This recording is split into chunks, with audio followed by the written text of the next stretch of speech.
We're kicking off today with MJF, who left Full Gear as still the AEW World Champion with a victory over Jay White, a win that also saw Friedman reach 1 year with the coveted title.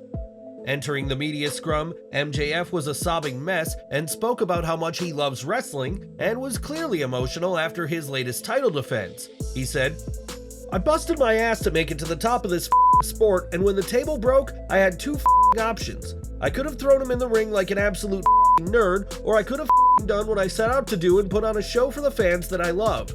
These tears are not fake. Like, it really hurts bad, and I landed on it really hard off the top rope, but I love wrestling so much, and I love this belt so much, and I love my best friend Adam Cole so much, and he helped me get through it, and I'm in a lot of pain." MJF was able to calm down after that. He ate a pickle, and he took a few questions before leaving, but it was clear that the AEW World Champion was in a lot of pain. While MJF's Full Gear appearance was heart-wrenching, Miro wasn't won over, as on Twitter, he shared a clip of MJF's emotional speech and simply said that crying is for babies. We'll have to see what's next for MJF, as Samoa Joe has made it clear he has eyes on the AEW World title, despite helping MJF retain the ROH World Tag Team titles on the Full Gear pre-show. MJF's contract will be up in a couple of months, and both AEW and WWE are hoping to sign the World Champion and expect his Full Gear performance to add to the value of MJF. On the latest Smackdown, the Bloodline appeared for a segment before Jimmy Uso faced LA Knight, and after that match, the Bloodline ambushed Knight before Cody Rhodes made the save. Typically, WWE veteran Michael Hayes produces all Bloodline segments, but he wasn't at last week's Smackdown, meaning that somebody else had to step up to the challenge. Fightful Select reports that with Hayes gone for an unknown reason, Jamie Noble was tasked with producing the Bloodline, and the former Cruiserweight Champion delivered in the role. Smackdown was the first appearance of Solo Sikoa since his win over John Cena at Crown Jewel, and with such a massive win, many have been left wondering who's next. With Survivor Series 2023 featuring only 5 matches, it's expected that more matches will be confirmed this week, and Sikoa could be part of one of them. According to reports, there have been talks of Sikoa being a late addition to the card, with his opponent being someone fans haven't seen in a while, AJ Styles. The last time we saw Styles on TV, he was being assaulted by Sikoa and Jimmy Uso backstage, and while AJ was initially advertised to make his return this week, that didn't happen. The reported reason for that change is that WWE wanted AJ's return to be more of a surprise and closer to Survivor Series, so don't be surprised if he and Sikoa face off this weekend. For 2 years now, fans tuning into Monday Night Raw have been welcomed to the show by Vo Williams' song Greatness, but it appears that a facelift is in store for Raw's theme song. According to Fightful Select, a new theme song is set to debut soon, and in fact could debut as soon as tonight's Raw, and it was confirmed that a new song has been produced. From a timing perspective, the change makes a lot of sense, as Greatness has been used for 2 years, making it the longest running Raw theme since The Night, which went from 2012 to 2016. Songs by Nickelback, Papa Roach, Union Underground, and Jim Johnson all lasted long prior, and early indications suggested that the new theme will be a Def Rebel production. Def Rebel have produced numerous WWE Superstar theme songs, as well as the current SmackDown theme, and now we could be hearing them again for Raw, possibly as soon as tonight's show. But what do you make of this? Does Raw need a new theme, and if so, what kind of track would you like to hear? Let us know in the comments. At Full Gear, Chris Jericho and Kenny Omega beat the Young Bucks, earning a shot at the AEW World Tag Team Championships in the process, but this win did not come easy for the Golden Jets. During one spot of the match, Jericho's arm was cut badly when he was thrown into the steel steps, and he would be seen bleeding for the rest of the match.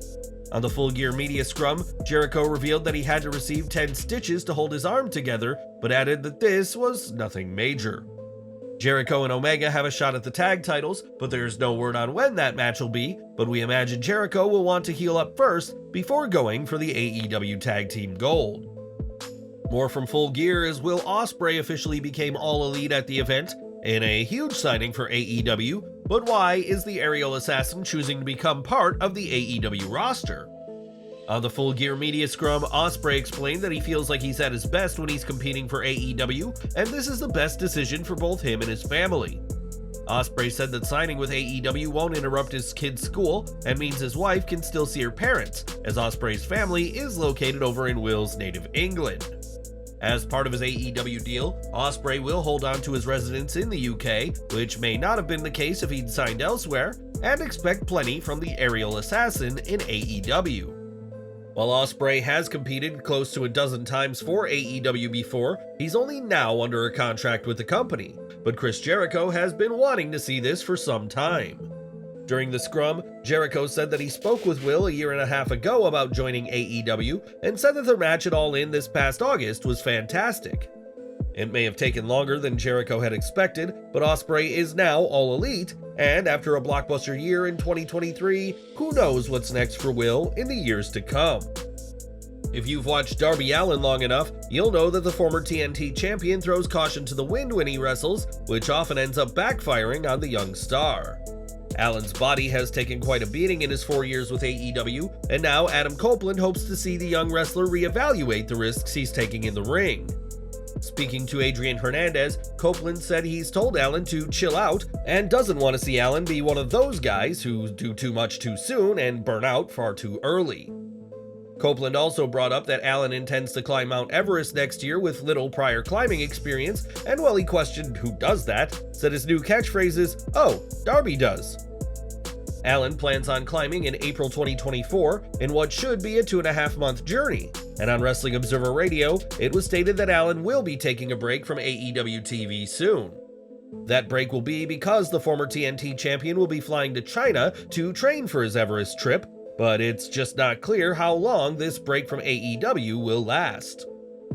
Everest is one of the most dangerous places in the world where many have lost their lives, and their bodies are left frozen on the mountain as it is dangerous to remove them, and as a grim reminder of the power of the natural world. Climbing Everest is a huge endeavor, and one that poses serious risks to Allin's life, but despite the advice of Copeland, it seems nothing will stop Darby from trying to up the stakes every single time.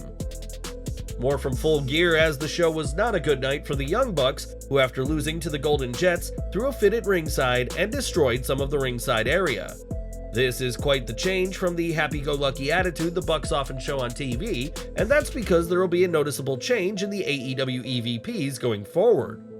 Fightful Select reports that the Bucks are undergoing a noticeable shift in their behavior, which has been prominently featured on AEW TV broadcasts and will continue off of TV as well.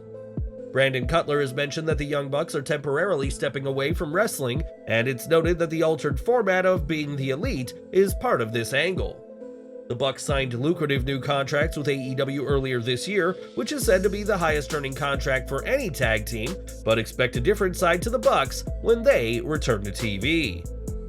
During a recent episode of Smackdown, Santos Escobar attacked Rey Mysterio, and judging by his actions on last week's show, it's clear that he's out of the LWO.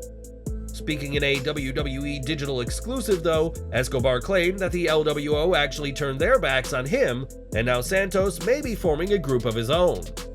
On Wrestling Observer Radio, Dave Meltzer noted that there have been discussions about calling up Los Lotharios, aka Angel Garza and Humberto Carrillo, as the new allies for Escobar.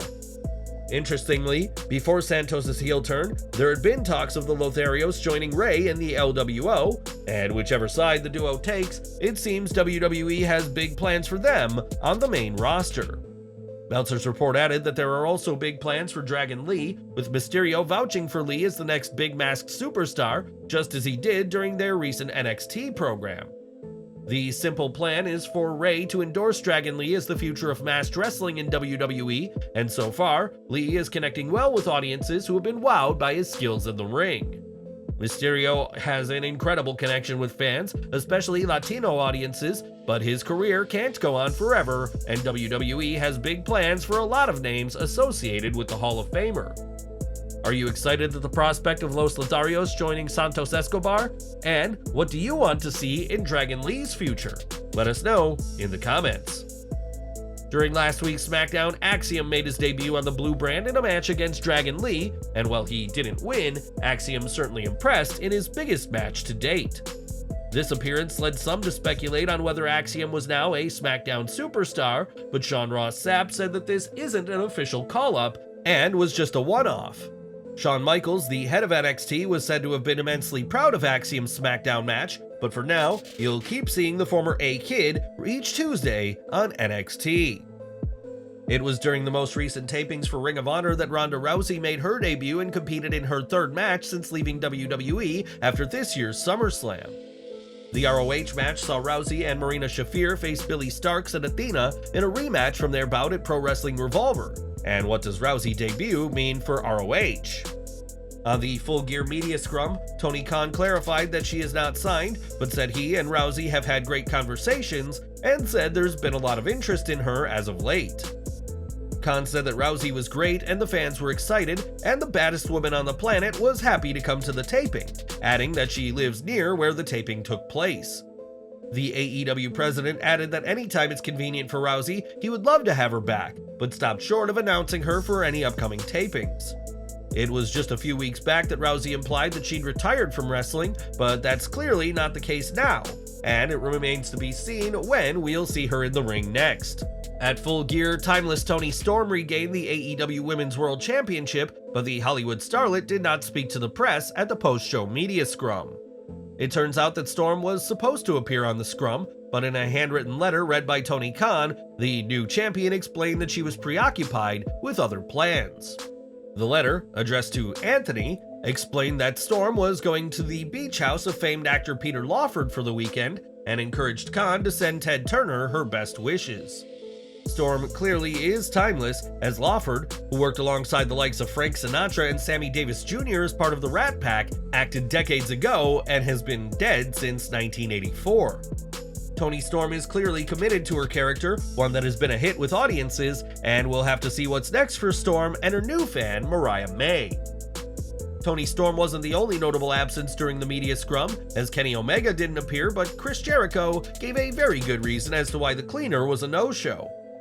Jericho explained that Omega left Full Gear early as his cat was sick, and it's heartwarming to see this human side to the AEW stars, and we're wishing Omega and his furry friend the very best. At Full Gear, Swerve Strickland earned perhaps the biggest win of his AEW career by defeating former world champion Hangman Page in a Texas death match. Strickland and Page held nothing back in the match, which saw plenty of weapons and blood, but also saw a tribute to a WWE Hall of Famer fans may not have noticed. For the match, Strickland wore red and black vertical striped tights, which was a design regularly used by the late Terry Funk, who was a staple of death matches in his career. Funk participated in dozens upon dozens of Texas death matches, and his father, Dory Funk Sr., is credited with creating the stipulation, so this tribute was certainly fitting. Funk passed away in August of this year after battling health problems for a long time, but it's clear that the Funker's legacy, especially in violent matches, will never be forgotten. Full Gear featured some of the top names from AEW, but one star not associated with the company who was at the show was Stephen Amell. On Twitter, a fan shared a photo with Amell, who is a known wrestling fan, and perhaps we'll see more of the Green Arrow actor in AEW one day. Yesterday, we reported on Buff Bagwell, who was arrested last week and charged with a DUI in a huge blow given his recent work to sobriety. Taking to his YouTube channel, Bagwell addressed the arrest, and according to Buff, this situation has gone way out of hand, as he claimed that he has remained sober despite the arrest. He said, "It was a DUI court sanction. I'm really having to deal with my temper for the first time in my life, and it's really tough. I may be going to jail for my temper."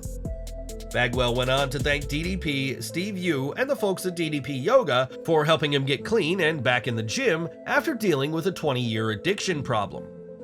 In July of this year, Bagwell was arrested for driving under the influence, but just like this recent situation, stated that he had not relapsed, saying his arrest was from an event years ago.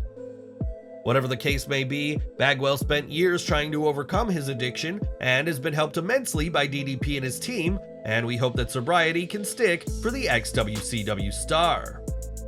Since debuting for AEW, Sting has been featured in some of the company's most notable matches and is doing things you never expect from your average 64-year-old man.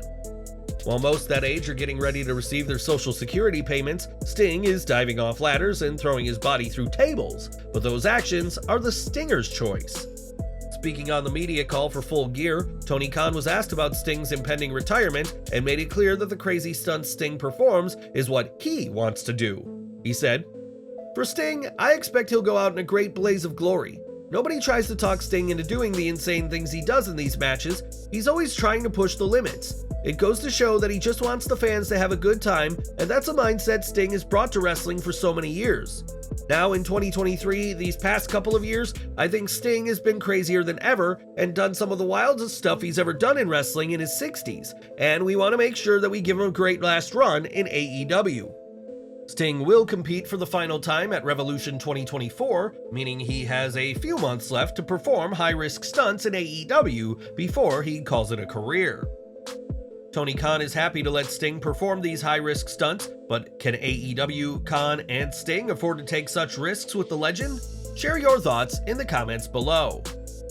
On this week's AEW Dynamite, the first ever Continental Classic will kick off, which is a round-robin tournament featuring 12 of the talented names on the roster. One name announced for the tournament is Eddie Kingston, who will have a lot to lose if he doesn't win this brand new concept for AEW. During the post-Full Gear media scrum, Tony Khan announced that the winner of the Classic will win the ROH World title and New Japan Strong title, both held by Kingston, as well as the new AEW Continental Classic Championship. The winner will be recognized as the inaugural American Triple Crown Champion and will defend his title across AEW, ROH, and New Japan, with the tournament finals being held at AEW World's End.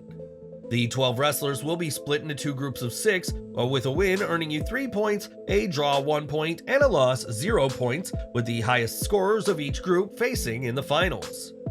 In addition to Kingston, Mark Briscoe, Andrade El Idolo, and Bryan Danielson have been announced. And what do you think of the idea of the AEW Continental Classic?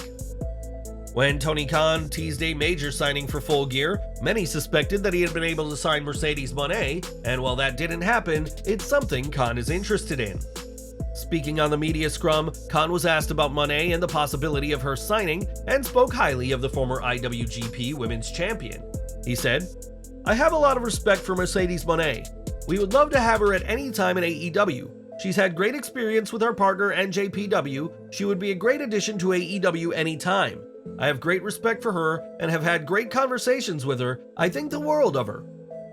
Moné appeared at AEW All In and has a history with many in the company already. And will the boss be All Elite by this time next year? Give your predictions down below. It's been weeks since Jade Cargill officially signed with WWE, and while we've seen her on Raw, SmackDown, and NXT, we've yet to see the ex-AEW star compete. Right now, Cargill is in training, and on Instagram, she revealed that the AEW World Tag Team Champion Ricky Starks recently came to the Nightmare Factory to help her out. Expectations are high for Cargill, who reportedly has been a delight so far in WWE, and expect a high-profile match when she makes her in-ring debut for the company. And we're ending with indie star Jay Malachi, as it was reported recently that he has signed an NXT deal with WWE, and this weekend, Malachi gave a huge sign that this is the case. On Twitter, Deadlock Pro Wrestling announced that Malachi had vacated the DPW World title, and a new champion will be crowned next month, and there was no word of an injury. Instead, it seems Malachi vacating the title is because he won't be around to defend it, likely because he'll be far too busy and under contract with WWE.